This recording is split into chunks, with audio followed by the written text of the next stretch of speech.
Every major shipping route on Earth is under threat. The Red Sea is abandoned. The Suez Canal is surrounded by active war zones. The Panama Canal is facing unprecedented rationing.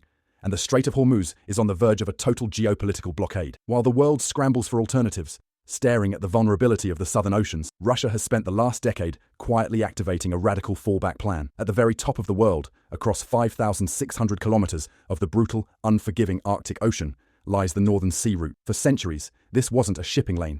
It was a frozen graveyard, a multi-meter thick wall of solid ice that could crush steel hulls like soda cans. But today, that ice is retreating at a record-breaking pace.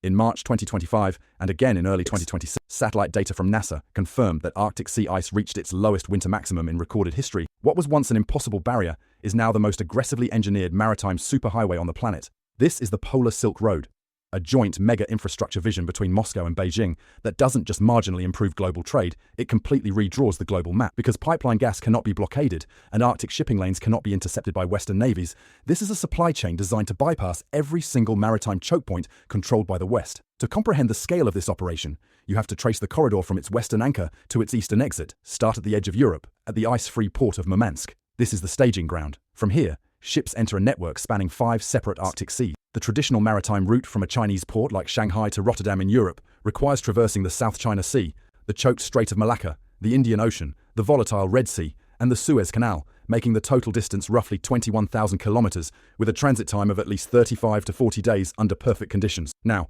look at the Arctic alternative. A Chinese container ship navigating the Northern Sea Route slices that distance down to just 13,000 kilometers. In mid-2025, specialized Chinese-operated container voyages completed the transit in just 18 days. That is a staggering 50% reduction in time. For global logistics, saving 20 days per voyage isn't just an operational upgrade. It is a multi-billion-dollar shift in the velocity of global capital. Move further east along the frozen corridor, and you hit the true economic muscle of this route, the Yamal Peninsula. This is where Russia's primary state corporation, Rosatom, alongside private giants, has built the Yamal LNG project, a $27 billion monster facility bolted directly into the Arctic permafrost. Before this infrastructure was built, transporting liquefied natural gas from the frozen tundra of Siberia to the factories of Shanghai was a logistical nightmare. Today, it flows seamlessly.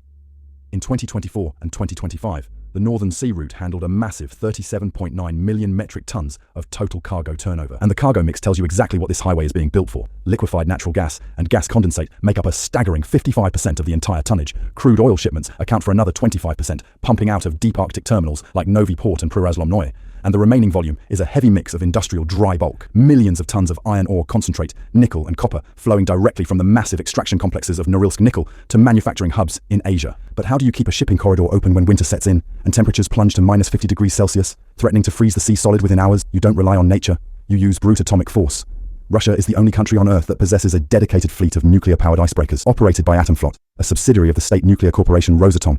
This fleet currently stands at 8 active nuclear monsters, with 4 more next-generation hulls under construction right now. At the center of this strategy are the new Project 22,220 icebreakers, the largest and most powerful icebreaking vessels ever constructed. Powered by twin Ritium-200 nuclear reactors, generating over 60 megawatts of power, these floating fortresses can continuously smash through ice fields up to 3 meters thick at a steady speed of 12 knots. Historically, the Arctic navigation season was strictly limited to a narrow 100-day window between July and October. By late 2024 and through 2025, due to a combination of accelerating climate melt and dual-reactor nuclear escorts, the active transit season stretched to an unprecedented 140 days, running from late June all the way into mid-November. The strategy relies on a specialized fleet of commercial vessels known as ARC-7 ice-class carriers.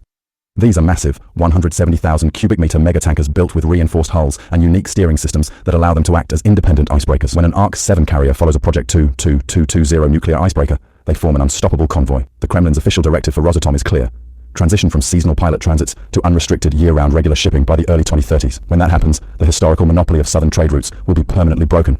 To truly understand why the West is watching this frozen highway with growing alarm, you have to look at the geopolitical alliance funding it. China doesn't own a single centimeter of the Arctic coastline. Geographically, Beijing is thousands of kilometers away. Yet, in its official state white papers, China explicitly declares itself a near-Arctic state. In 2017, President Xi Jinping formally integrated the Northern Sea Route into China's multi-trillion-dollar Belt and Road Initiative, labeling it the Polar Silk Road. China is not just a customer on this route, they are the primary financial backbone.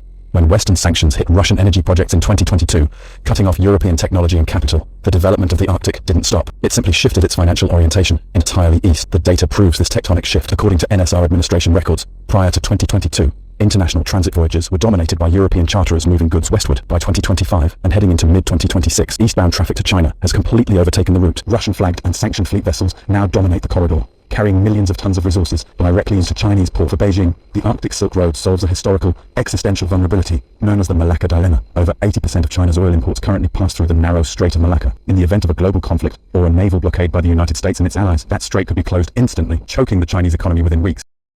But the Arctic is different. The Northern Sea route runs entirely within Russia's exclusive economic zone. It is protected by Russia's massive, newly reactivated network of Arctic military bases, sophisticated S-400 missile systems, and deep radar installations. No Western navy can enter these waters without encountering Russia's nuclear icebreaker monopoly. It is a trade corridor that is completely immune to Western blockades, sanctions, or maritime interventions. The original Iron Curtain of the 20th century was built to separate nations through walls, barbed wire, and total silence. What Russia and China are building across the high north is an Iron Curtain in reverse. It is a multi-billion-dollar zone of aggressive connectivity, designed to move resources faster, in greater volumes, and with absolute geopolitical redundancy. It is true that the route still faces extreme challenges.